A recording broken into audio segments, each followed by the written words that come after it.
تشریف لانے والے ہیں، جن حضرات کو مرید ہونا ہوگا، ہماری ماں بہنوں کو مرید ہونا ہوگا، ہو جائیں گی۔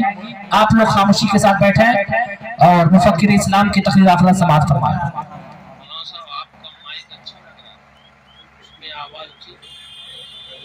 ہلو دیکھیے اگر اس پہ لگ جائے ہلو ہلو ہلو ہلو ہو جائے گی آواز؟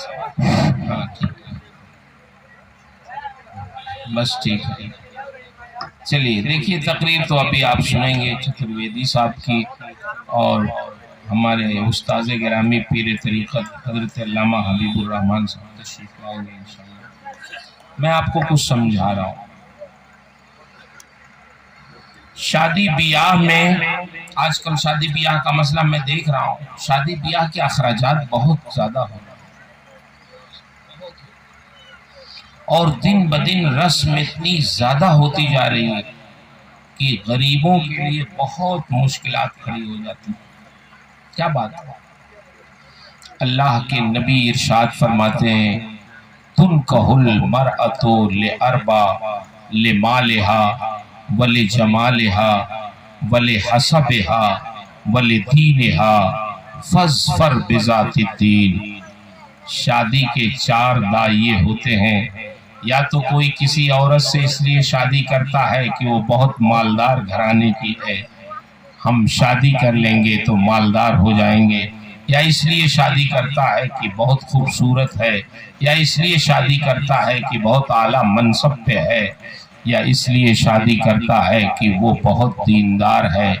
اللہ کے رسول فرماتے ہیں جب تمہیں شادی کرنا ہو تو یہ دیکھو کہ دینداری کیسی ہے، فاظفر بذات الدین، تو تم دیندار عورت تلاش کرو، اس لیے کہ من تزوج امرأة لدینہا بارک اللہ لہ فیہا ولہا فیہ۔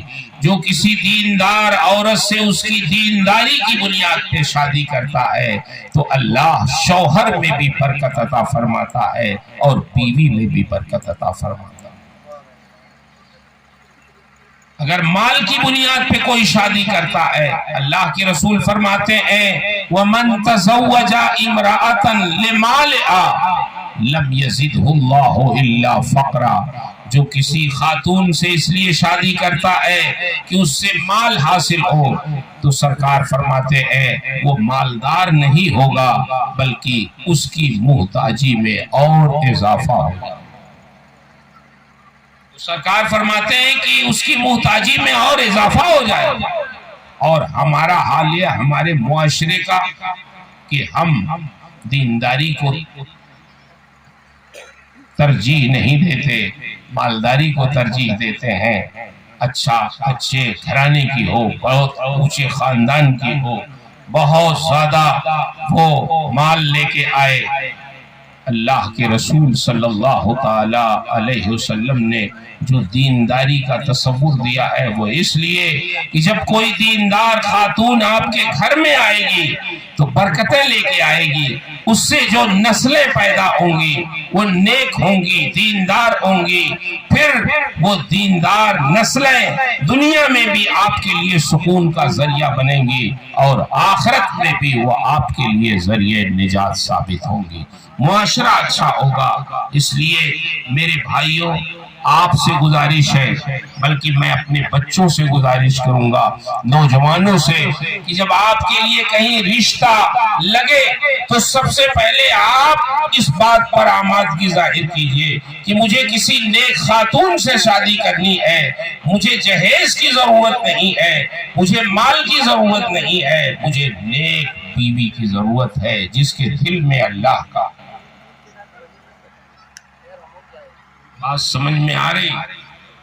اور میں تو آپ کو بتاؤں کہ امریکہ میں ایک صاحب جس زمانے میں میں رہتا تھا، ایک صاحب تھے، ان کا لڑکا ڈاکٹری پڑھ رہا تھا، تو لاتے تھے میرے پاس، مولانا صاحب دعا کر دے ڈاکٹر بن جائے۔ ٹھیک ہے صاحب، وہ ڈاکٹر بن گئے، اللہ کے فضل سے محنت کیا انہوں نے۔ پھر وہ لاتے تھے کہ مولانا صاحب دعا کر دیجئے ہمارے بیٹے کا رشتہ لگ جائے۔ نے کہا آپ کا لڑکا ڈاکٹر ہو گیا تو رشتے کی کوئی کمی ہے؟ یہاں تو امریکہ میں ڈاکٹر اور وکیل یہی تو دونوں پیسے کماتے ہیں۔ انہوں نے کہا حضرت رشتے تو بہت آتے ہیں لیکن ہمارے ڈاکٹر صاحب اللہ کا کرم ہے ایسے نیک ہیں کہ وہ انٹرویو بڑا سخت لیتے ہیں ان بچیوں سے جو رشتے کے لیے آتے ہیں۔ کیا انٹرویو لیتے ہیں؟ کہا جب کوئی رشتہ آتا ہے تو کہتے ہیں ابو ذرا مجھے انٹرویو لینے دیجئے اس بچی سے۔ تو وہاں اتنا پردے کا کوئی اہتمام نہیں، وہ پوچھتے ہیں اچھا آپ بتائیے کہ آپ سے رشتہ ہمیں کرنا ہے تو آپ پہلے سنائیے کہ قرآن کی کتنی صورتیں آپ کو یاد ہے، ذرا سنائیے۔ لڑکا پوچھتا ہے بیوی ہونے والی بیوی سے کہ آپ ہمیں قرآن کی صورتیں سنائیے، کتنی صورتیں یاد ہے آپ کو؟ تو وہ امریکہ میں یونیورسٹیوں میں پڑھی ہوئی بچیاں ماسٹر ڈگری لے کے وہ کہتی ہیں ڈاکٹر صاحب آپ ہم سے ہماری ڈگری پوچھئے، ہماری قابلیت پوچھئے، ہماری سندیں پوچھئے، یہ قرآن کی صورتیں کیوں پوچھ رہے ہیں؟ اس کا شادی سے کیا تعلق ہے؟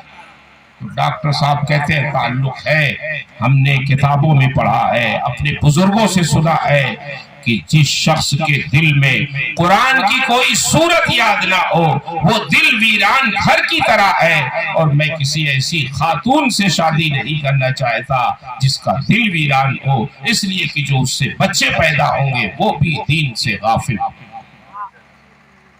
تو معیار دینداری رکھیے۔